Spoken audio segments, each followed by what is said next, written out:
শ্রেষ্ঠ নবী দিলে মুরে তরিয়ে নিতে রুজহাসরে। জুড়ে বলেন, শ্রেষ্ঠ নবী দিলে মুরে তরিয়ে নিতে রুজহাসরে। আমি পথ না ভুলি তাই তো দিলে, আমি পথ না ভুলি তাই তো দিলে পাক কুরআনের বাণী। খুদা তোমার মেহেরবানি, খুদা এই সুন্দর ফুল, এই সুন্দর ফল, মিঠা নদীর পানি। খুদা এ খুদা তোমার মেহেরবানি। তুমি কতই দিলে রতন, ভাই বেরাদর পুত্র স্বজন। তুমি কতই দিলে রতন, ভাই বেরাদর পুত্র স্বজন। ক্ষুধা পেলে অন্ন যোগাও, ক্ষুধা পেলে অন্ন যোগাও। মানি চাই না মানি, খুদা তোমার মেহেরবানি। সুন্দর ফুল, সুন্দর ফল, মিঠা নদীর পানি। খুদা ই খুদা তোমার মেহেরবানি। আল্লাহ ডাক দিয়া বলেন, ওমা আরসালনাকা ইল্লা রাহমাতাল লিল আলামিন। আমার রাসূল গোটা জাতির জন্য রহমত, আমার রাসূল হালিমাতুস সাদিয়ার জন্য রহমত। জুড়ে কোন সুবহানাল্লাহ। এই জন্য হালিমা রাসূলকে বাড়িতে নিতে দেরি হইছে। উটের পালানে দুধ আসতে দেরি হয় নাই, বরকত পাইতে দেরি হয় নাই, ধনাঢ্য হইতে দেরি হয় নাই। কষ্টের জীবন আল্লাহ দূর করে দিছে। মুহাম্মদুর রাসূলুল্লাহ সাল্লাল্লাহু আলাইহি ওয়াসাল্লামের বরকতে হালিমাতুস সাদিয়ার পরিবার এমন স্বাবলম্বী হইছে, আল্লাহ তাআলা তাদেরকে পূর্বের সেই ধনাঢ্য পরিবারের ঐতিহ্য আল্লাহ তাআলা হালিমাকে আবার ফেরত দিয়েছে। কোন সুবহানাল্লাহ। বংশগত দিক থেকেই বনু সাদ পুত্র আগের থেকেই প্রভাবশালী এবং বিত্তশীল ছিল। কোন সুবহানাল্লাহ। আল্লাহ তাআলা মুহাম্মদুর রাসূলুল্লাহকে কোন দরিদ্রের বাড়িতে মুহাম্মদুর রাসূলুল্লাহকে সম্ভ্রান্ত পরিবার ছাড়া অযোগ্য কোনো পরিবারের দায়িত্বে আল্লাহ তাআলা দিতেন না, দিবেন না।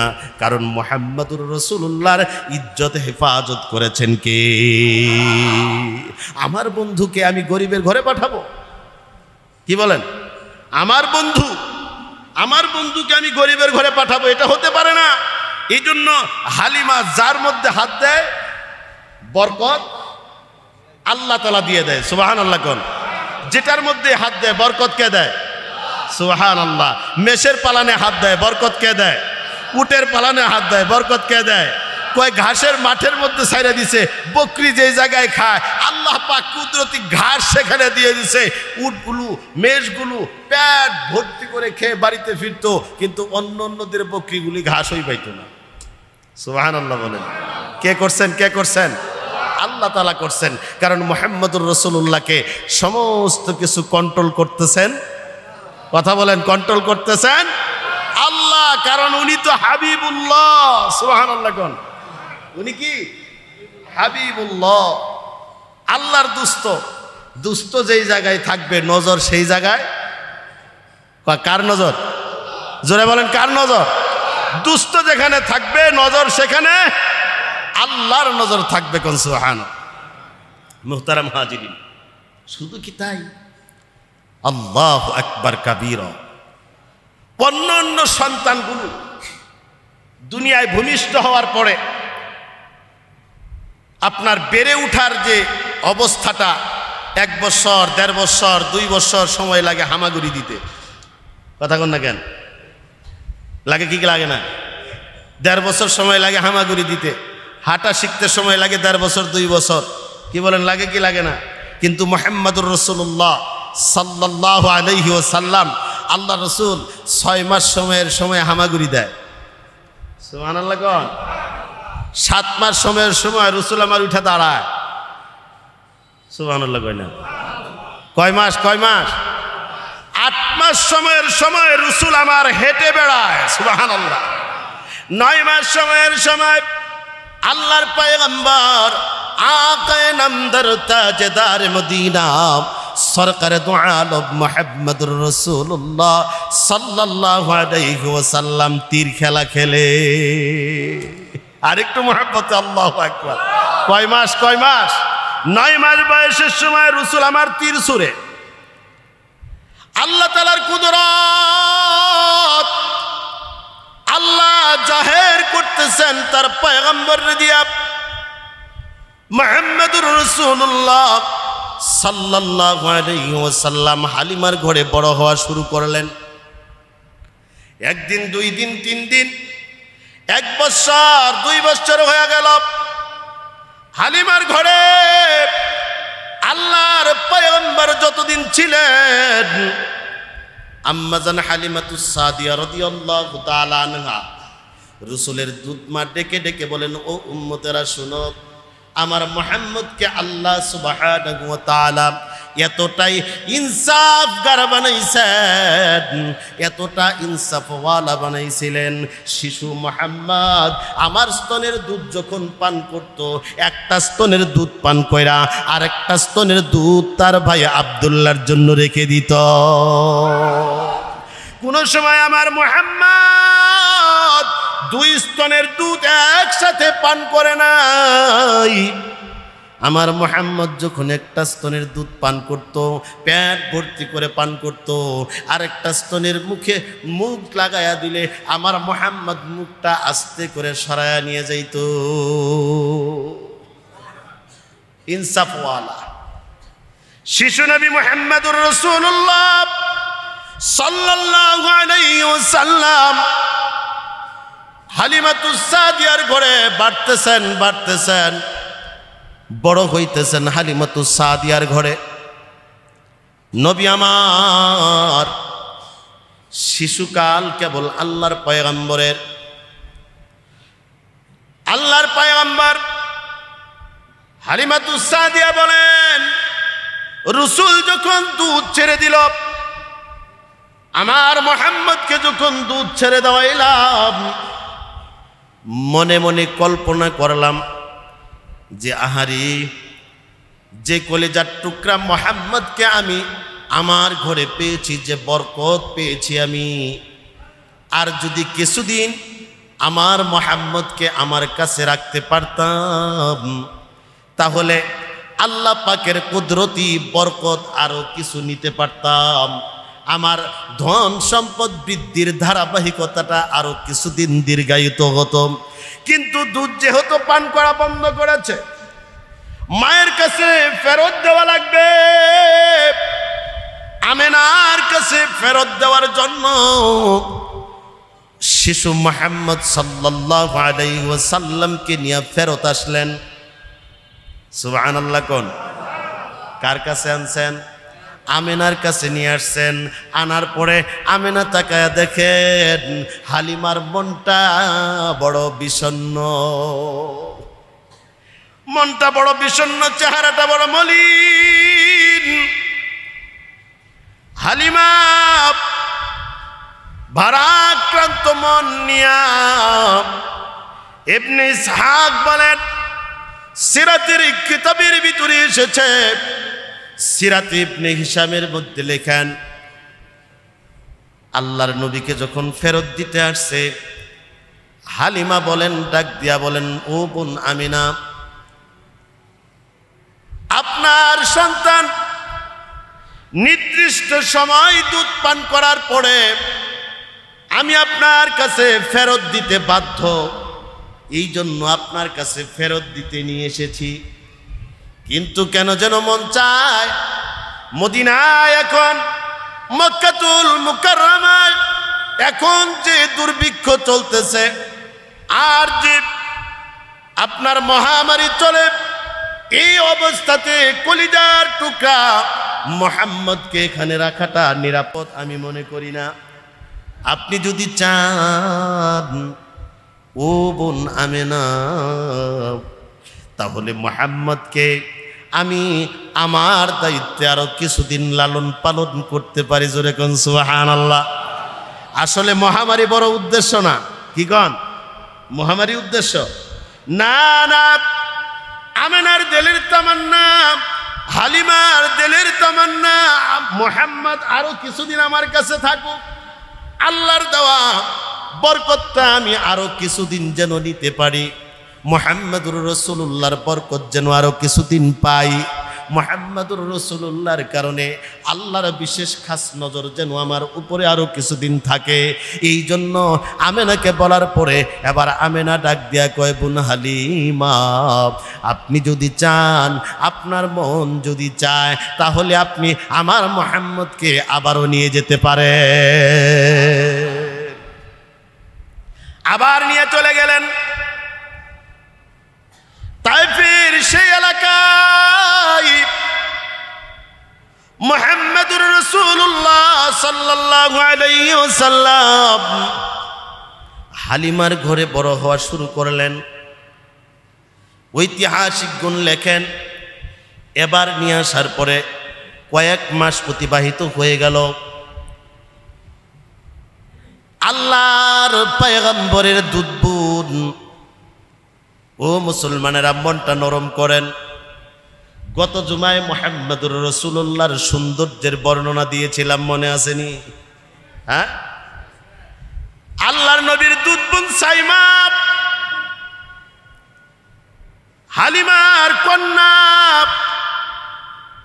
নিজের দুধ ভাইকে নিয়ে মাঝে মাঝে মাঠের মধ্যে মেষ চড়াইতে নিয়ে যায়। মাঝে মাঝে মাঠের মধ্যে নিয়ে যায়। হঠাৎ করে একদিন মা ডাক দেয়া কয়, হালিমা, নিজের মেয়েকে ডাক দেয়া কয়, সাইমা রে, ও সাইমা, তুমি তোমার কুরাইশ ভাই মুহাম্মদকে মাঠে নিয়ে যাও। তোমার মেষগুলো কি এলো মেলো হয় না? তোমার কুরাইশ ভাইয়ের কষ্ট হবে। মেষ পালন করতে নিয়ে তোমার কুরাইশ ভাইয়ের কষ্ট দিও না। কিন্তু সাইমা ডাক দিয়া কয়, মা গো,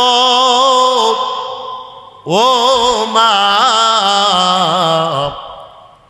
আমি যখন আমার কুরাইশ ভাইয়ের নিয়ে মেষ চড়াইতে যাই, যখন মেষ চড়ানোর জন্য বনের ভিতরে, সেই মাঠের ভিতরে পাহাড়ি পাদদেশের মধ্যে চলে যায়, মাগো, আমার ভাই কুরাইশ ভাই আমার কুলের মধ্যে যখন বসে থাকে, ও মা, আমি আমার কুরাইশ ভাইকে নিয়ে রৌদ্রের প্রখর রৌদ্রের ভিতরেও যদি বসা থাকি গো মা, কেন জানি আকাশের মেঘমালাটা আইসা আমার ভাইয়ের উপরে, কুরাইশ ভাইয়ের উপরে ছায়া দিয়ে দেয়।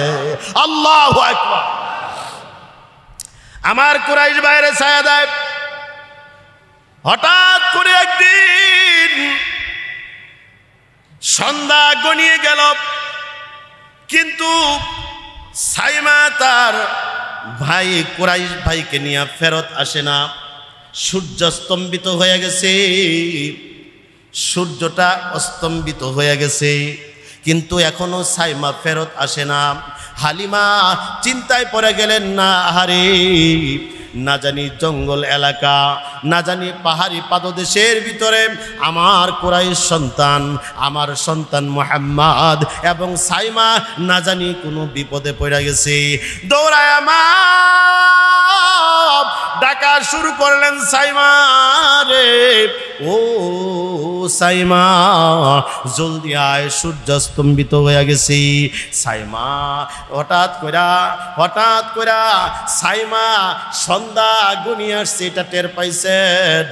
টের পাওয়ার পরে এবার বাড়িতে চলে আসতেছেন, মার ডাক শুনতেছেন, মা সাইমাকে ডাকতেছে, সাইমার জন্য মা খোঁজাখুঁজি করতেছে। এই অবস্থাতে দৌড়ায় আসছেন, ডাক দিয়া বলেন, মা গো, ও মা আমি আসতে দেরি হয়ে গেছে গো মা। কেন দেরি হয়েছে জানো নি? এ যুবকরা খুব ভালো করিয়া শুনো, ও আশিক রাসূলেরা, আল্লাহর নবীর আশিকেরা খুব ভালো করিয়া শুনো। মুহাম্মদুর রাসূলুল্লাহর সৌন্দর্যটা কেমন ছিল? হযরত আল্লাহর পয়গম্বর আকায়ে নামদার তাজদার মদিনা সরকারে দু আলমের দুধ বোন সাইমা ডাক দিয়া কয়, মা গো, আমি যখন আমার কুরাইশ ভাইকে কুলের মধ্যে নিয়া, আমার ভাইকে কুলের মধ্যে শোয়া, আমার ভাই যখন তন্দ্রাচ্ছন্ন হয়ে গেছে গো মা, আমি আমার ভাইয়ের দিকে, চেহারার দিকে তাকায়া, ও মা আমি কেমন যেন একটা আত্মমগ্ন হয়ে গিয়েছিলাম। চেহারার দিকে যতই তাকাই মাগো, আমার ভাইয়ের চেহারার দিকে যতই তাকাই আমার কাছে ততই ভালো লাগে। এত মজা লাগতেছিল মা, আমি আমার কুরাইশ ভাইয়ের চেহারা দেখে দেখে বিমোহিত হয়ে গেলাম। মাগো, কখন যে সূর্য স্তম্ভিত হয়েছে আমি জানি না। ও মা, আমার মেষগুলো মাঠের ভিতরে ঘাস খায়, আমার মেষগুলোর কথা আমি ভুলে গেছি।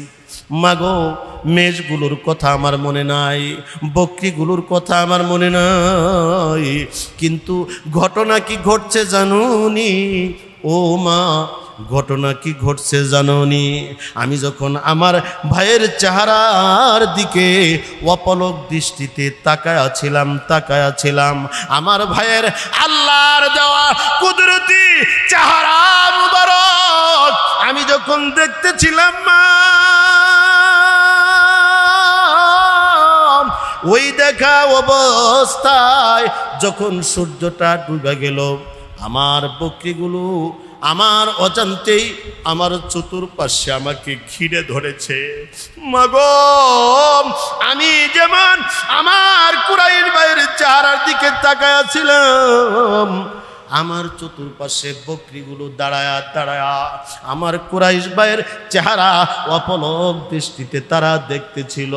মাগো মা, আমার উটগুলো, আমার মেষগুলো, আমার চতুর্পাশে আমি যেমন আমার ভাইয়ের চেহারার দিকে অপলক দৃষ্টিতে দেখে দেখে নয়ন জুড়াইতেছিলাম, আমার বকরিগুলো আমার ভাইয়ের চেহারার দিকে তাকায়া ছিল, আমার উটগুলো আমার ভাইয়ের চেহারার দিকে তাকায়া ছিল, আমার মেষগুলো আমার ভাইয়ের চেহারার দিকে তাকায়া ছিল। এখনো যে সন্ধ্যা গনায় আসছে, সূর্য স্তম্ভিত হয়ে গেছে, এই খবর আমার নাই মা গো। হঠাৎ করে এই অবস্থা দেখে আমি যখন কিংকর্তব্য বিমূঢ় হইয়া যখন চমকে উঠলাম, তখন আমি তাকায় দেখলাম এখন আর সূর্য ডুবতে বাকি নাই। আল্লাহু আকবার! মুহাম্মদুর রাসূলুল্লাহর চেহারা, সুবহানাল্লাহ কোন? আর একটু মুহাব্বতে বলেন সুবহানাল্লাহ। এই সৌন্দর্য কে দিছে জোরে কোন? আল্লাহ দিয়েছেন। আল্লাহর পয়গম্বরের সৌন্দর্য সরাসরি আল্লাহ নিজের কুদরতি পর্দা দিয়ে সব সময় ঢেকে রাখতেন। এটা যখন প্রকাশ হয়ে যাইত, দিনের বেলা প্রকাশ হইলে সূর্যের আলো ম্লান হইত, রাত্রের বেলা প্রকাশ হইলে আকাশের চন্দ্র ম্লান হয়ে যেত। মুহাম্মদুর রাসূলুল্লাহ সাল্লাল্লাহু আলাইহি ওয়াসাল্লাম, জোরে জোরে কন্যা সুবহানাল্লাহ।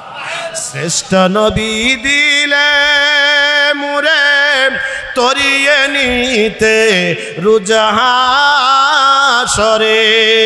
জুড়ে বলেন শ্রেষ্ঠ নবী দিলে মুরে তরিয়ে নিতে রুজহাসরে।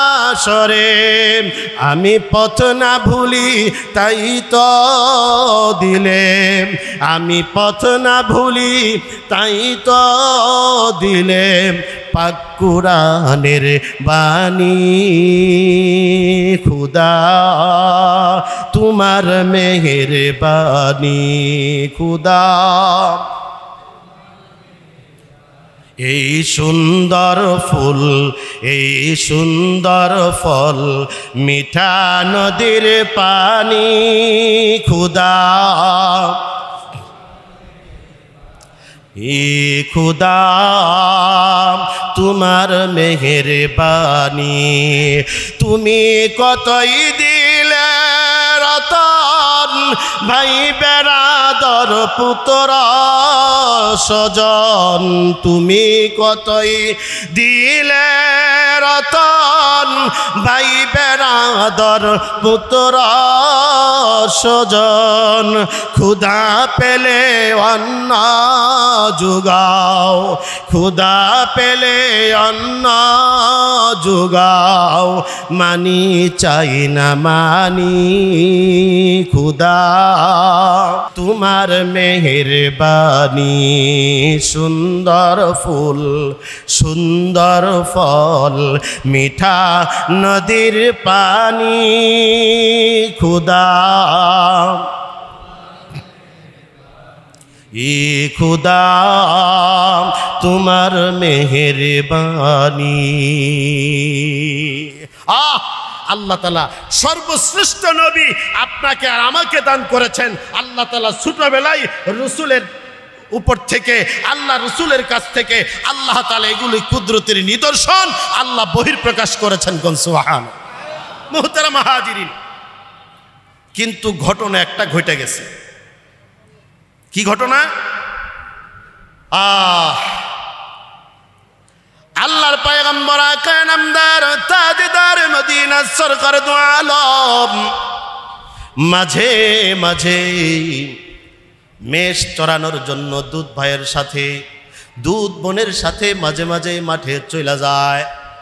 দ্বিতীয়বার যখন নিয়ে আসছে, নিয়ে আসার কিছুদিন পরে ঐতিহাসিকগণ লিখেন, ইবনে ইসহাক লেখেন, সিরাত ইবনে হিশামের মধ্যে লেখা হয়, সিরাতের কিতাবের ভিতরে আসছে কয়েক মাস পরে আল্লাহর পয়গম্বর একদিন চলে গেছেন দুধ বোনের সাথে দুধ ভাইয়ের সাথে মাঠের মধ্যে গিয়া পয়গম্বর আমার দুধ ভাই দুধ বোনদের সাথে মেষ চড়াইতেছেন।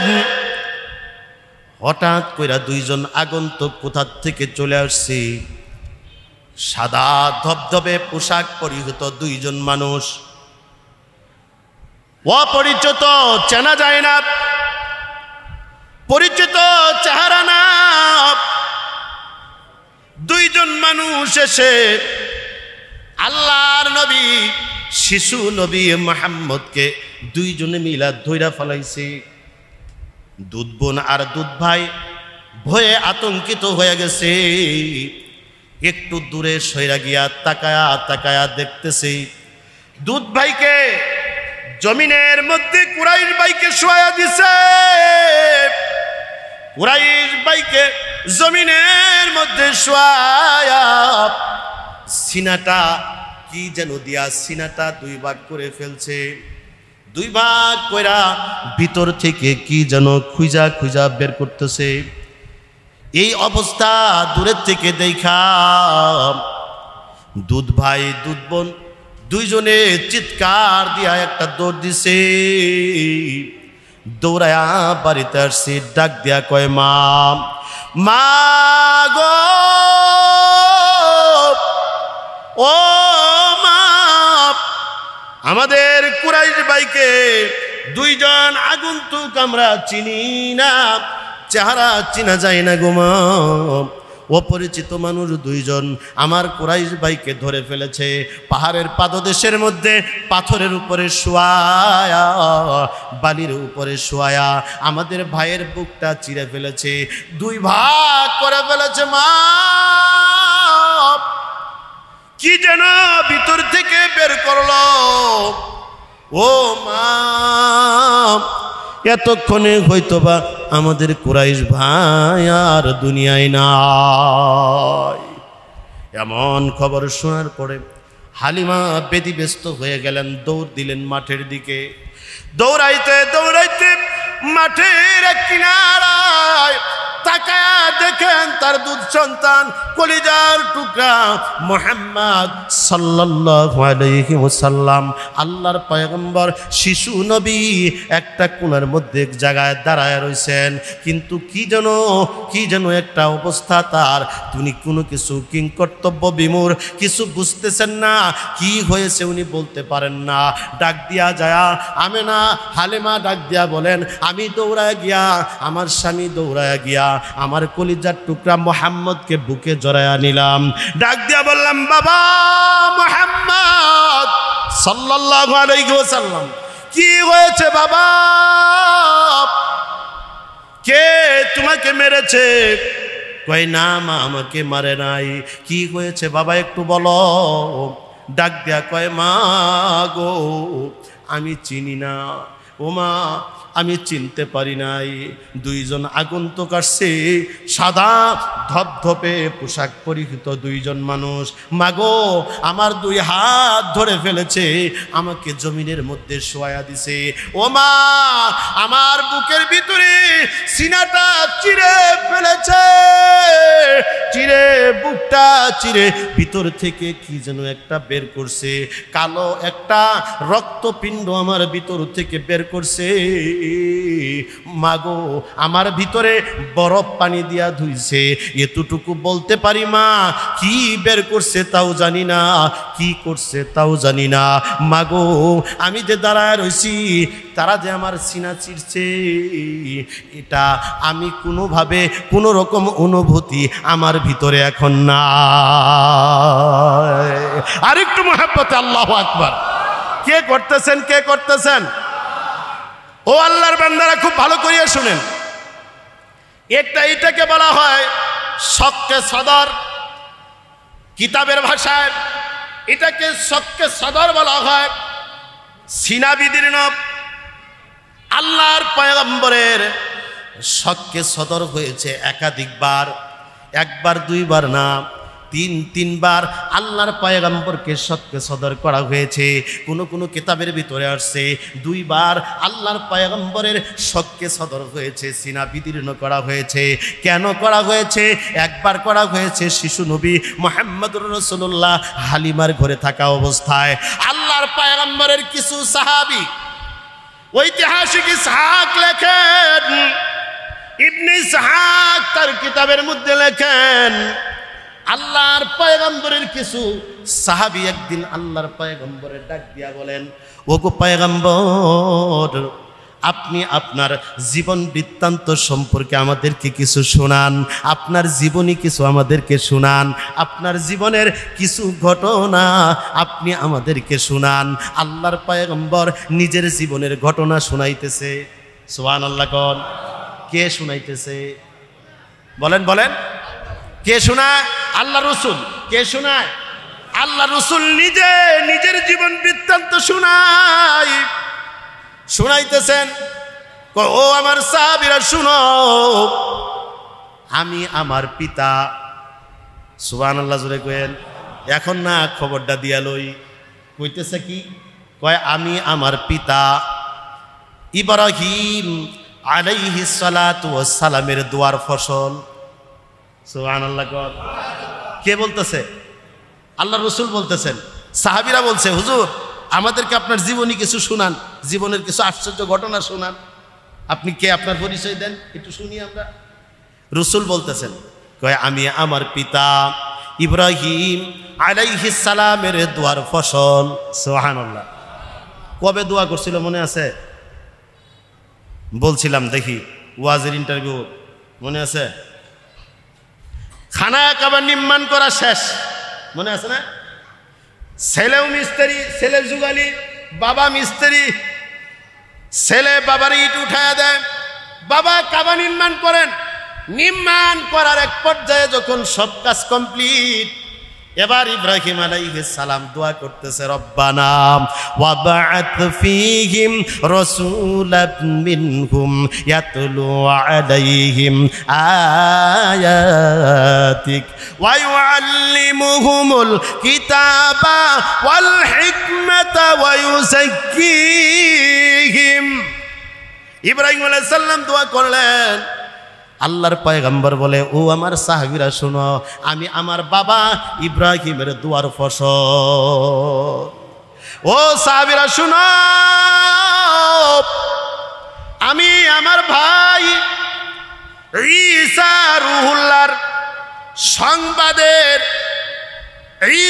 রুহুল্লাহর সংবাদের পরিণতি। সুবহানাল্লাহ।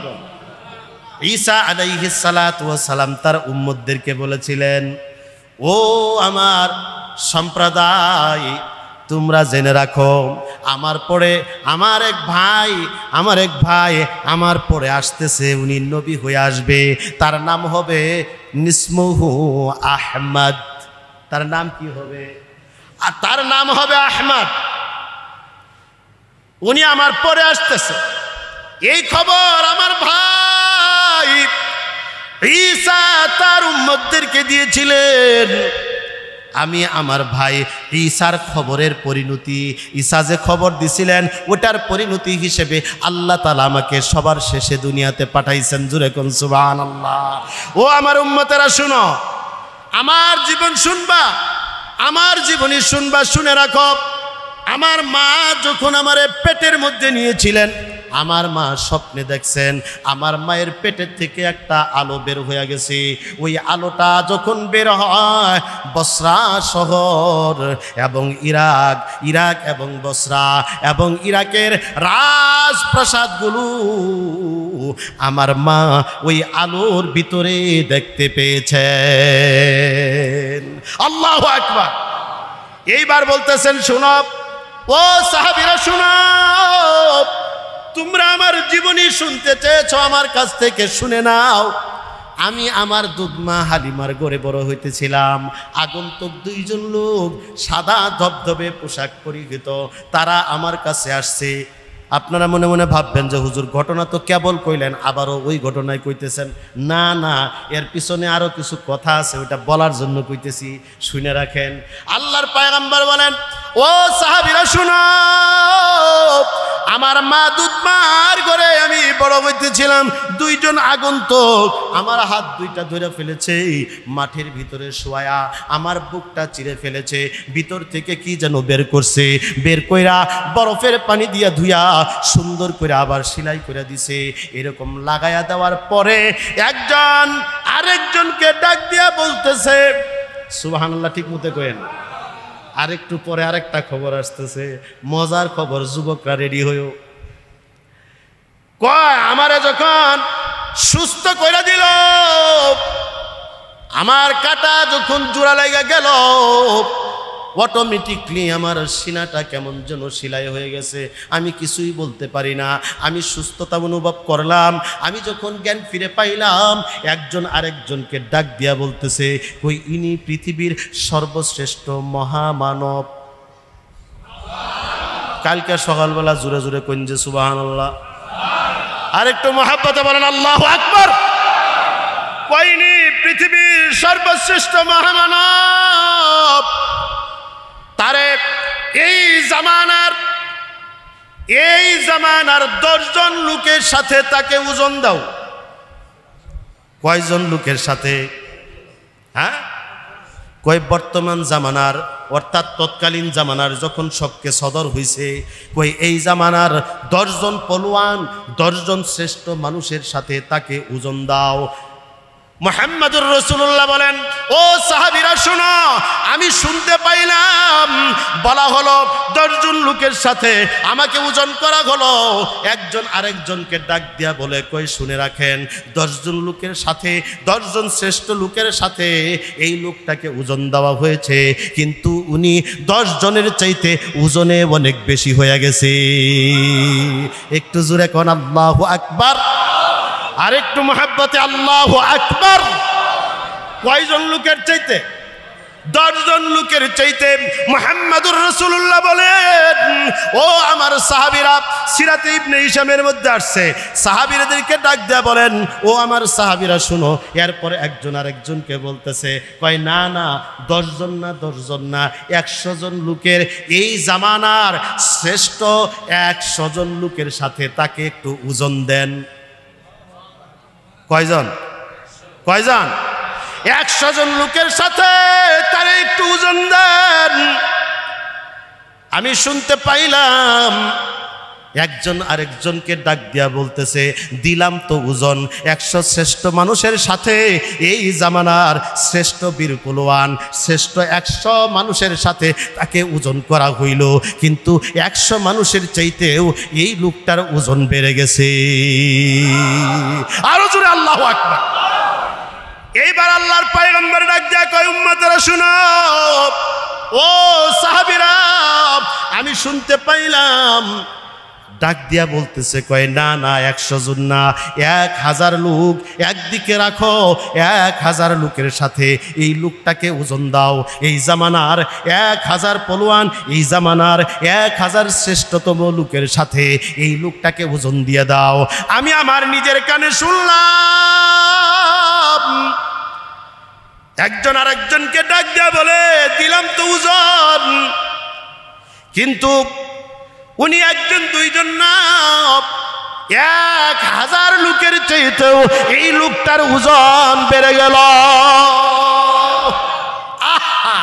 একজন আরেকজনকে ডাকিয়া কয়, মুহাম্মদুর রাসূলুল্লাহ ডাক দেয়া কয়, সাহাবীরারি, আমি আমার কানে শুনলাম একজন আরেকজনকে ডাক দেয়া কয়, শুনো শুনো, 1 জন 2 জন না, 100 200 না, 1000 2000 না, গোটা কায়নাতের 7 তবক আসমান জমিনের সমস্ত খুলুকিয়াতের সব কিছু যদি এক পাল্লাই দিয়ে দেওয়া হয়, আর এই লোকটাকে যদি এক পাল্লার মধ্যে উঠায়া দেওয়া হয়, সমস্ত খুলুকিয়াতের চাইতে এই লোকটার ওজন বেশি হয়ে যাবে।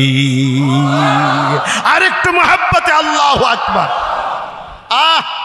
নবী মুহাম্মদুর রাসূলুল্লাহ নিজে বর্ণনা করলেন, ও আল্লাহর গোলামেরা, আল্লাহর পয়গম্বর 1 দিন 2 দিন করে, 1-2 বছর করে যখন এই ঘটনা আচমকা ঘটে গেল, হালিমা চিন্তায় পড়ে গেলেন, আহারে, আরেকজনের সন্তান 2.5 বছর পরে দিয়ে আসতে গেছিলাম, এটাই তো ভালো ছিল, মনে আছে নি? হ্যাঁ, দুধ পান করা শেষে আমি যে ফেরত দিতে গেছিলাম, এটাই তো আমার জন্য ভালো ছিল, কিন্তু আমি আবার মুহাম্মদকে কেন আনতে গেলাম? এখন যদি তার কোনো ক্ষতি হয়ে যায়, কুরাইশ বংশ বড় সম্ভ্রান্ত বংশ, কুরাইশ বংশ বড় সব প্রভাবশালী বংশ। আব্দুল্লাহর ছেলে মুহাম্মদ, যদিও তার বাবা নাই, কিন্তু তার দাদা আব্দুল মুত্তালিব ওই জামানায় খানায় কাবার মুতাওয়াল্লি, বড় সংভ্রান্ত পরিবার। এই ছেলের যদি কোনো ক্ষতি হয়ে যায়, তাহলে আমি হালিমাকে তারা ছাড়বে না। কাজেই দেরি নাই, আর দেরি নাই, মুহাম্মদকে তার মায়ের কুলে নিরাপদে ফেরত দিয়া দে। নিয়ে আসলেন ফেরত। কি করলেন? ফেরত নিয়ে আসলেন। নিয়ে আসার পরে কিন্তু আসল ঘটনা কয় না। আসল ঘটনা কি? বুক ছিঁড়ছে। আসল ঘটনা বুক ছিঁড়া ফেলাইছে, এই খবর কয় না। আয়সা মনটা খুব বিষণ্ণ, একবারে বেদনা ভারাক্রান্ত মন নিয়ে বলতেছে, কই বোন আমেনা, অনেক ইচ্ছা ছিল রাখার মতো, খুব আশা করে নিয়ে গেছিলাম, কিন্তু এলাকার যে অবস্থা, বিভিন্ন মানুষ, বিভিন্ন পোলাপান, বিভিন্ন বংশের পোলাপান, বিভিন্ন গোত্রের পোলাপান, তারপরে মাঝে মাঝে মাঠের মধ্যে খেলতে যায় মোহাম্মদ, না জানি কখন কি হয়, কোন ক্ষতি হয়। আমি তো আসলে তার ব্যাপারে খুব আশঙ্কাজনক অবস্থায় আছি। এই জন্যে আমার মনটা চাইতেছে, যদিও অনেক আশা করে নিছিলাম, কিন্তু বোন আমি আমার আব্দুল্লাহরে আপনার কাছে আবার ফেরত দিয়ে গেলাম। আমেনা কয়, বুঝলাম ফেরত দিলেন, ভালো কথা, এত আগ্রহ করে নিয়ে গেলেন, এত আগ্রহ দেখাইলেন, আপনার আগ্রহের কারণে আমার সন্তানরা আবার আপনার কাছে দিলাম, আর এই অবস্থায় আপনি ফেরত আনলেন, আপনি আমার সন্তানের ব্যাপারে আশঙ্কা করতেছেন, ঘটনা কি? কয় না কি, দেখেন না, আমাদের মায়েরাও কোনো ঘটনা যদি গোপন করতে চায়, আপনি যত রকমের ওয়াজ নসিহতি করেন, উনি সাফ সাফ কয়, দেখেন না কিছু কথা কয় আছে না নাই? হ্যাঁ, আরে বোমা মারলেও বাড়ায় না ভিতরটা, কথা কয় না, ওয়াজ নসিহত তো পরে। আপনি যতই চেষ্টা করেন ভিতরের কথা বের করতে পারবেন না, আপনি পারতেন না। তো আমেনা কইতেছে, কয় আচ্ছা আপনার কথা আমার কাছে কেন যেন একটু সন্দেহ লাগতেছে। কই কেমন সন্দেহ লাগতেছে? কই আচ্ছা কোন তো দেখি, আপনি কি আমার ছেলের ভিতরে আশ্চর্যজনক কিছু দেখছেন যেটার কারণে আপনি মনে করতেছেন যে আমার ছেলের জিনে টিনে ধরছে? কয় হ এরকম। কি? হ্যাঁ এরকমই আমার কাছে মনে হয়, কেন জানি একটু ভূতের আসর টাসর থাকতে পারে। আমেনা ডাক দে কয়, হালিমা না না না, আমার সন্তানের ভিতরে, আমার সন্তানকে কখনোই বদ কোনো জিন অথবা ভূতে আসর করতে পারবে না। জোরে কোন সুবহানাল্লাহ। ও আমেনা শুনেন, ভয় পাওয়ার মতো কিছু না। আমার এই সন্তানটা যখন গর্ভের ভিতরে ছিল, সন্তানটাকে যখন আমি পেটের ভিতরে নিয়েছি, আমার সন্তানটাকে পেটে নেওয়া অবস্থায় আমি যখন পাথরের ভিতরে পা রাখতাম, পাথরের মধ্যে পা রাখলে পড়ে শক্ত পাথরটা, ও হালিমা, আমার পায়ের কাছে তুলার মতো নরম মনে হয়েছে। আপনি মনে করতে পারেন আমার ছেলের জিনে ধরছে, না না, জিনে ধরে নাই। আমার ছেলে যখন আমার উদরে ছিল, 10 মাস 10 দিন আমার সন্তান আমার পেটের মধ্যে ছিল, কিন্তু হালিমা আমি অনুভব করি নাই আমার পেটের মধ্যে কোনো সন্তান আছে। এত হালকা লেগেছে, আশ্চর্যজনক কত ঘটনা শুনছি দেখছি। ও হালিমা, আমি যখন পাহাড়ের পাদদেশ দিয়া হেঁটে যাইতাম, পাথরের ভিতর থেকে আমাকে ডাকে ডাকে বলা হতো, আমেনা, বিশ্বের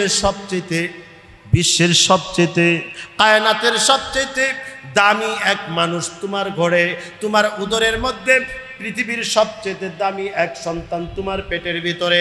ও আমেনা, তোমার সন্তান ভূমিষ্ঠ হইলে পড়ে তোমার সন্তান দুনিয়া আসবে, আর তোমার সন্তানের নাম রেখে দিবা মুহাম্মদ সাল্লাল্লাহু আলাইহি ওয়াসাল্লাম। আর তুমি এইটুক শুনেই মনে করতেছো জিনে ধরছে? সুবহানাল্লাহ কয় না? হ্যাঁ, তুমি এইটুক শুনেই মনে করতেছো জিনে ধরছে? না না না, আমার সন্তানদের জিনে ধরে নাই। যাও, যেহেতু তুমি সাহস পাও না, জোর করে তোমার ঘরে দিব না, তুমি যাও। আমেনারা বিদায় দিয়ে, হালিমারা বিদায় দিয়ে দিলেন। আল্লাহর পয়গম্বর আলাইহিস সালাতু ওয়াস সালাম শিশুকাল বড় হওয়া শুরু করলেন। আল্লাহ রাসূল তার মায়ের কুলে, সুবহানাল্লাহ বলেন। আমেনার কুলে বড় হইতেছে। 1 দিন 2 দিন 3 দিন 1-2 বছর করতে করতে হঠাৎ করে আল্লাহর পয়গম্বর আলাইহিস সালাতু ওয়াস সালামের বয়স হয়ে গেল 6 বছর। কয় বছর? 6 বছর। আল্লাহর গোলামেরা, একটু আমার দিকে থাকবেন, এখন ডানে বামে কোথাও তাকাবেন না, সোজা আমার দিকে থাকেন। দেখেন আল্লাহ তাআলা তার নবীকে কিভাবে পরীক্ষা করতেছেন। ছোট্ট বাচ্চা আমেনা মাঠে খেলতে দিয়েছেন, মুহাম্মদুর রাসূলুল্লাহ মাঠে খেলতে গেছেন, শিশু নবী 6 বছরের বাচ্চা। সূর্য অস্তম্ভিত হয়ে গেছে। প্রতিদিন আল্লাহ রাসূল সাল্লাল্লাহু আলাইহি ওয়াসাল্লাম খেলাধুলা করে সন্ধ্যার আগেই বাড়িতে ফিরে আসেন, কিন্তু আজকে নবী মুহাম্মদুর রাসূলুল্লাহ শিশু নবী, আজকে সন্ধ্যা হয়ে গেছে কিন্তু এখনো রাসূল আমার ঘরে ফিরেন না।